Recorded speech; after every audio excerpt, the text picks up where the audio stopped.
Joining us now is Department of Homeland Security Assistant Secretary for Public Affairs, Tricia McLaughlin. Tricia, thank you so much for joining us. Look, it was a big group hug. I think the president had a great message in saying, I want safety and security, you want safety and security, but the nitty-gritty of how ICE would operate within New York City, I think is still question mark, isn't it?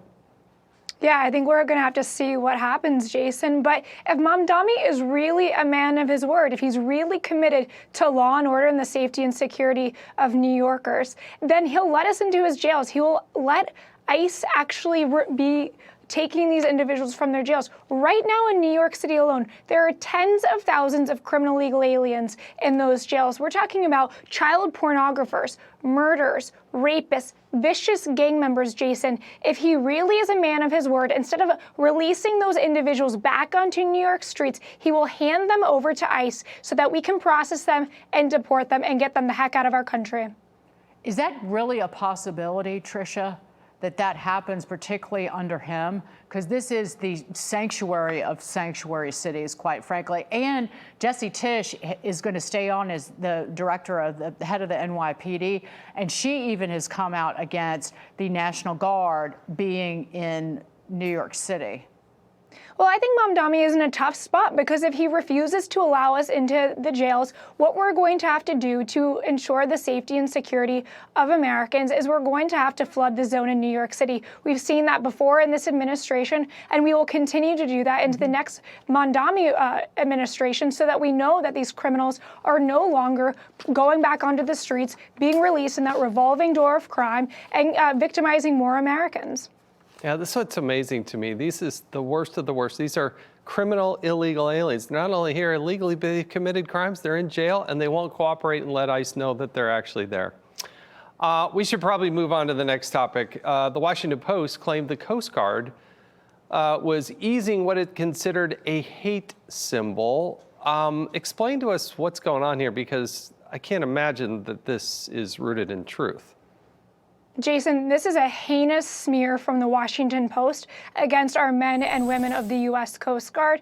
Our 2024 policy, our 2025 policy, and all of the policies in the future under the Trump administration will ensure that swastikas and these other hate symbols are forbidden from display in the U.S. Coast Guard. That continues today, and in fact, our 2025 language made that even stronger so that our legal teams are able to further investigate these individuals and prosecute them to the full extent of the law. But what's happening here is that the Washington Post is playing word games, and they're playing them to manufacture a fake storyline that's acting like we are no longer forbidding these hating displays, or otherwise we are downgrading their classification to allow them. That is absolutely not true. It is a hateful smear.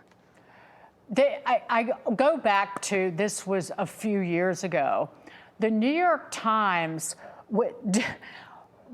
had a piece up that said, if you've been in the military or in the military and have experienced right-wing radicalism or right-wing hate, please let us know. And I think that is still up on the website.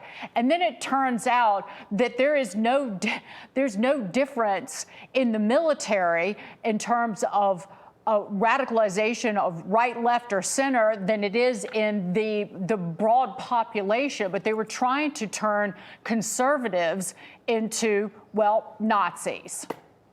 Oh, exactly, Dig. And we've seen this time and time again. And what's really rich is that the Washington Post, before posting this slanderous story, didn't even reach out to the Department of Homeland Security for comment. We were completely blindsided by this really hit job. And by the way, we offered CBS, CNN, NBC, ABC, every single network for us to go on and tell them the truth. They refuse to have us on to give their audience the truth. They want to force feed this garbage down the throats of the American people. But I really think the American people see through it.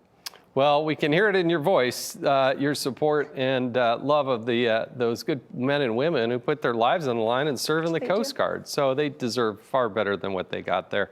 Tricia McLaughlin, thank you so much for joining us on The Bottom Line. Do appreciate it.